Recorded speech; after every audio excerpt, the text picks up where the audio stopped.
Hello everyone. Today I received my MetaQuest Pro, and on this video I'm going to open it up and show you what's inside.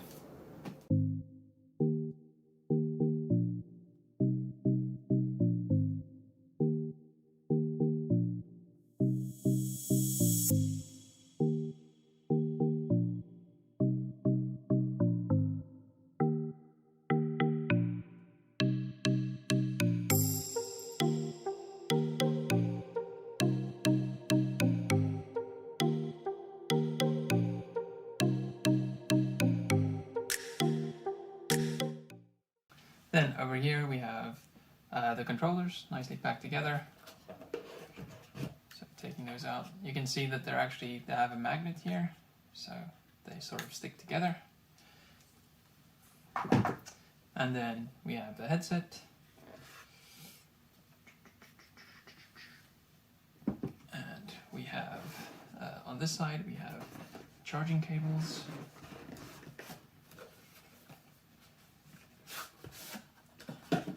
So here's the plug that you'll put in, and then we have the manual. And a very nice Easter egg for me was the 2-meter cable that you have. So with the Quest 1, you had the 3-meter long cable, and for those people who loved the 3-meter cable, you actually now have a 2-meter one with this headset instead of the 1-meter from the Quest 2. Let me just unravel this one. So here you can see pretty lengthy cable,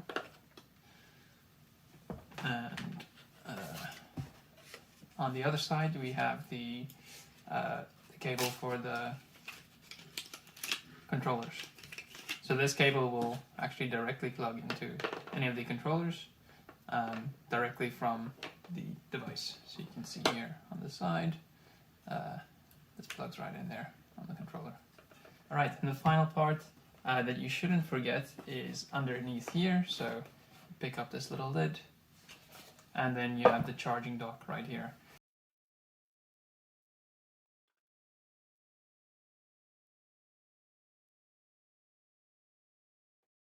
And then last but not least, we have the side protectors. So these two pieces go on the side of the headset and then basically just block the light.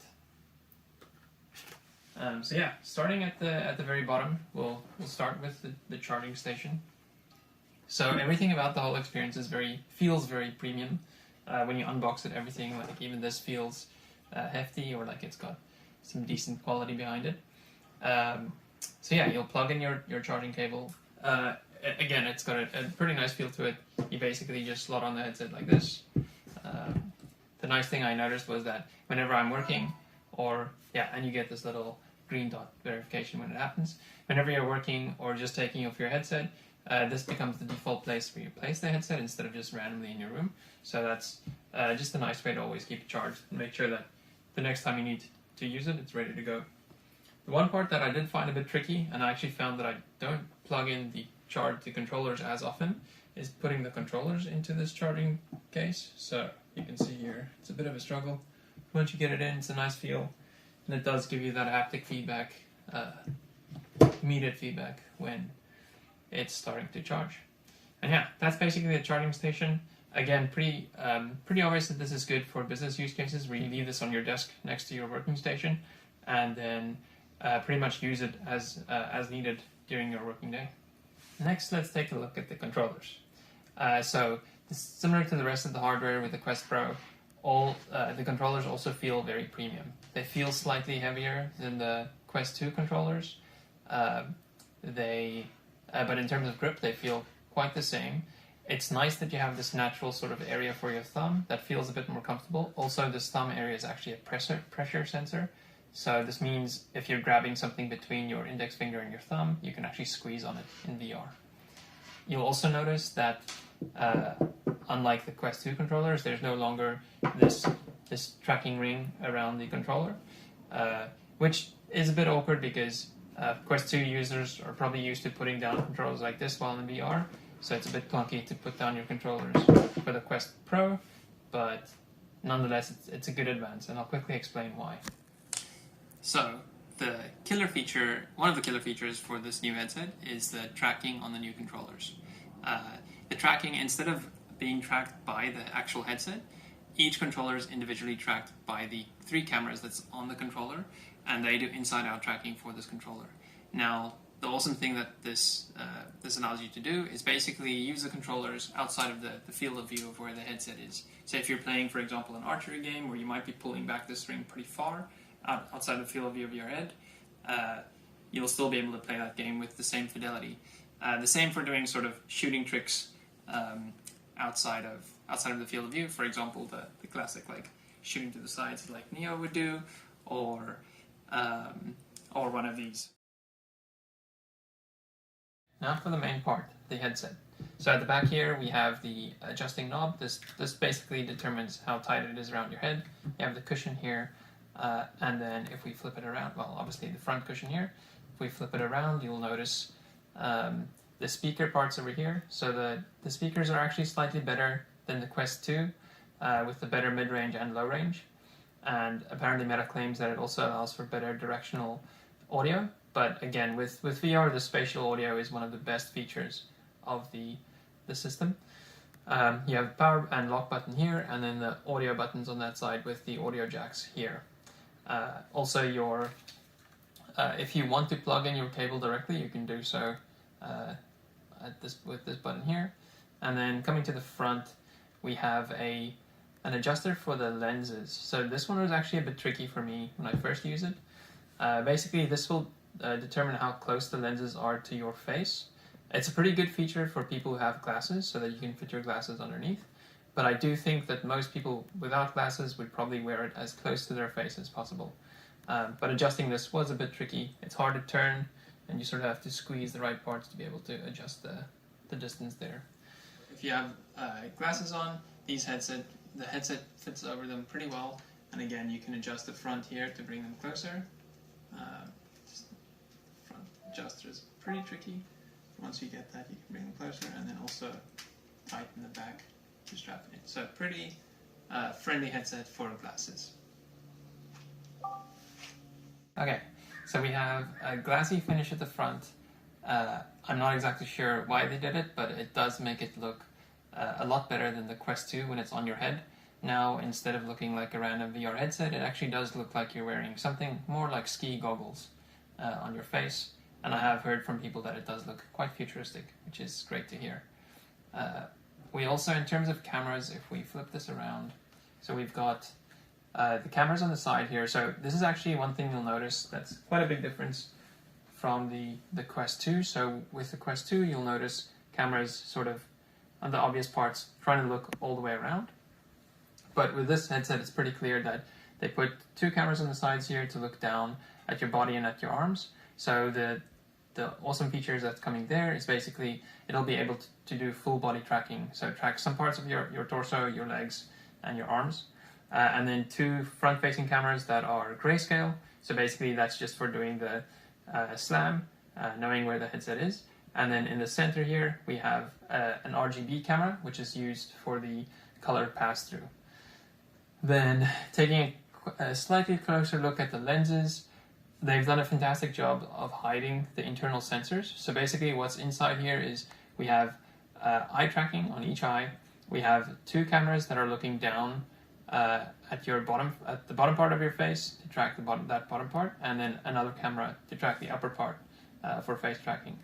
And yes, these lenses look pretty slick. They also have continuous IPD adjustment. So with the Quest 2, you had 3 settings. This one is sort of a continuous mode of setting, and it doesn't automatically adjust your IPD, but once you're in the headset, it does measure your IPD and guide you. It guides you toward the ideal setting for your face. One part that I find slightly annoying is that the headset has these loose parts on the side of the headset you can see here, and this cable over here.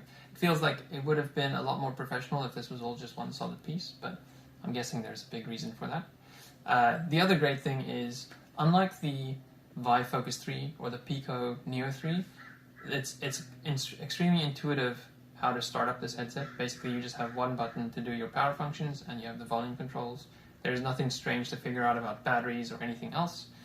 Very, very intuitive. The other feature that's extremely mind-blowing of this headset is how thin the lenses are. So I'll put up the... So if you have a look at the thickness of sort of the front of the Quest 2 versus the thickness of this headset, it's pretty astounding. And then also this, unlike the previous headset, this headset doesn't cover your eyes completely, or it doesn't, but they do provide you with these covers that basically just block light. Let me just put these in real quick to show you what that looks like. So there you go. And when you have this on now, all of the light coming in from the sides will be blocked. And it makes it just more of an immersive VR experience. Alright, so when putting on the headset, one of the first things you'll notice is that on the sides of your vision, there is a lot of sort of openness. I can actually see right through now, my pass-through is on. And the first thing you think here is that the light will be hindersome for the VR experience, but I've actually not used my light blockers that often, and find that the experience without the light blockers is still very immersive. Actually, with the Pico Neo 3, one of my gripes was that there was a tiny bit of light coming into the sides of the headset, and with that little bit of light shining onto the lenses, it would sort of break the immersion of the experience. But the wider range of gamut and the higher contrast on these lenses actually mean that you stop noticing the light, incoming light, when you have a VR app running in the headset. Another thing that's nice in this headset that I find particularly pleasing is that the lenses no longer fog up when you put it on. It's definitely some combination of sort of more of your face being outside of the headset versus the Quest 2 headset, and also the pancake lenses seem to be harder to fog up. Now for the actual experience that you see when you have the headset on. First of all, it's phenomenal, but the resolution on this headset per eye is 1800 by 1920, and for the Quest 2 it is, I think it's about 1720 by 1890, which isn't there's not a big difference, but you'll notice a big difference when you actually wear these. Qualitatively, I feel like it's almost a 10x improvement. Maybe that's because the IPD on the Quest 2 headset wasn't perfect for my eyes, but with this one I definitely don't feel any eye strain. I feel like almost all of the field of view that you see is a lot clearer. Also the field of view is a bit wider, which makes it more comfortable. And so I feel like this is finally one of the standalone headsets where the visual quality is high enough for what I need. Also, one of the first prompts that you get once you're inside the headset is whether or not you want to use a fully virtual home or a pass-through home. And basically with a fully virtual home you'll go onto the new Oculus Home, and with the pass-through home basically it'll show you the menus virtually and then show you the rest of the world in pass-through form. Now the pass-through is pretty accurate. You won't notice any discrepancies with the real world, so if you hold up your hand or look at something, they are exactly in the same place in the real world and in this virtual or pass-through world. The one problem I do have with the pass-through is that I expected it to be higher quality. The pass-through is still a bit grainy, and although the color is there, it's not something you could use, for example, to look at your keyboard. I could just make out the keyboard icons on my Mac, not even talking about looking at text on the screen. And yeah, that's slightly disappointing. One day we do think it could get to a point where, for example, it could be the level of phone cameras. When you point your phone camera at something, it almost feels like it's applying super resolution to that image, so it looks like higher resolution than the real world, and I definitely think we could have the same in it. Alright, so then the key question is the $1,500 worth it for the Quest Pro versus the $400 for the Quest 2? Now, if you're using this for business purposes, so for productivity or collaboration, it's a no-brainer. It's definitely worth it. Basically, you get something that's premium quality, high visual quality, and you get a lot of face tracking sensors, which means that you'll be able to express yourself better in corporate meetings in the metaverse. So definitely for that, this headset, the price is justified. For gaming, however, it depends on what kind of person you are. So If you feel unsatisfied with the visuals of the Quest 2 or any of the other standalone headsets that's out there, and you value visual quality of gaming pretty high, then definitely I would chunk up some extra change to buy this better headset. But if the Quest 2 for some reason, or if the existing headsets is good enough for you in terms of visual quality, definitely stick with them and wait for the Quest 3. The Quest 3 is planned to be at roughly the same price as the Quest 2, obviously with a lot of upgrades and coming in about a year.